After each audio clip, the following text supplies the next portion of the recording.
Today, I want to talk about trademarks, what it is, what it isn't. So, the subject matter might be a little bit abstract. So I want you to put your thinking caps on, get yourself caffeinated, because we're going to do some mental gymnastics at the most fundamental level. Something, whether it's a word or a name or a phrase or an image, a thing becomes a trademark when that thing is used as an indicator of source. In other words, this thing identifies the source of the product, thereby distinguishing that product from those of others. So I'll give you an example. Let's say I am a documentary filmmaker and I make a documentary about pumas, big cats. And on the DVD cover, I print the word puma and maybe a picture of a puma in the wild underneath the word. So is the word puma on my DVD cover a trademark? No, it is not, because that word does not identify the origin or the source of that DVD.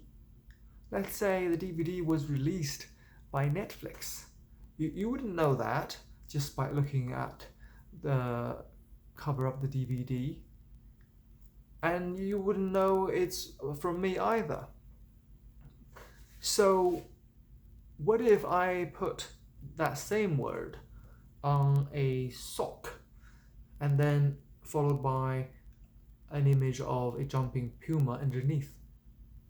Okay, sorry about that, a little bit dirty, but it proves a point, and that is, in this case, the word puma does identify a source. It identifies the Puma Sporting Goods Company, and therefore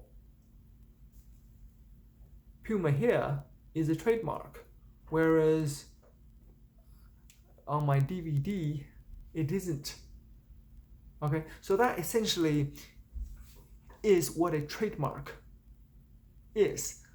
Okay, something is a trademark because it is used as an identifier of source. If it isn't used as an identifier of source, then it is an issue. I'll give you some more examples. Let's say we both sell bananas.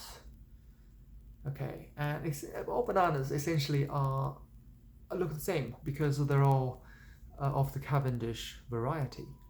Now, what distinguishes your bananas from my bananas? Nothing, unless you put a sticker on your bananas and you call it something. Let's say John Doe's banana farm, whereas my bananas don't have a sticker.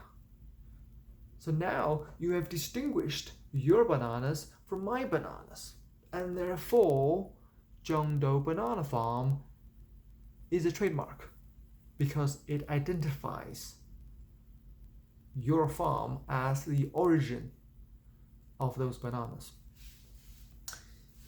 So what is not a trademark? Okay, a book, the content of a book is not a trademark. A book has, let's say, 1 million words. You can't trademark 1 million words because they don't identify the author of the book. They don't identify the publisher. Okay, so a book cannot be a trademark.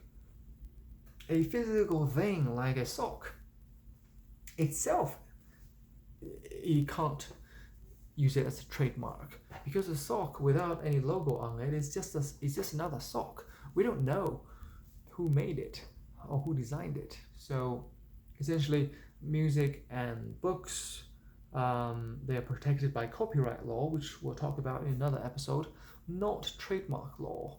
And products, how they function, is protected by patent law. And we'll talk about that as well in a future episode. So how do you obtain a trademark? Well, you don't obtain it from some government authority or a licensing agency.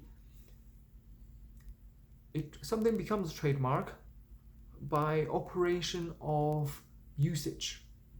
So as soon as you start selling a product bearing some word or image or phrase, then you have automatically created a trademark, because something becomes a trademark as soon as it is used as an identifier of source in commerce. And that's how trademarks come into existence, because of that use in commerce.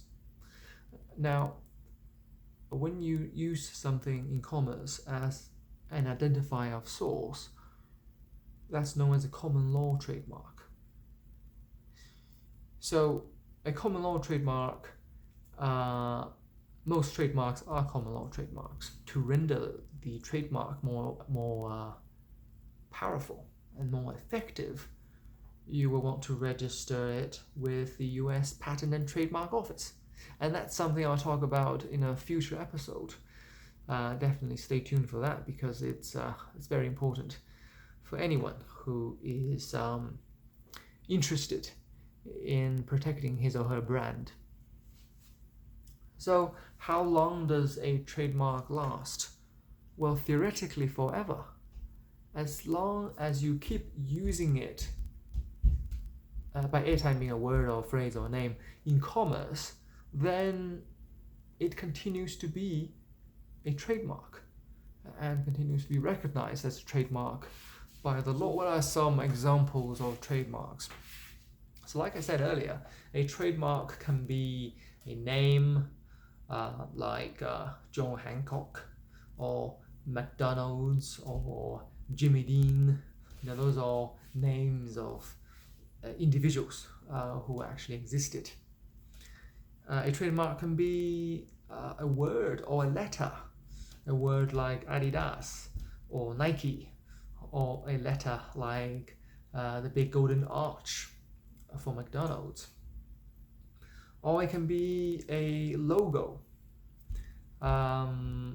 such as the swoosh mark for Nike, or the apple with a bite taken out of it for Apple Corporation. Or it can be a combination of all of them.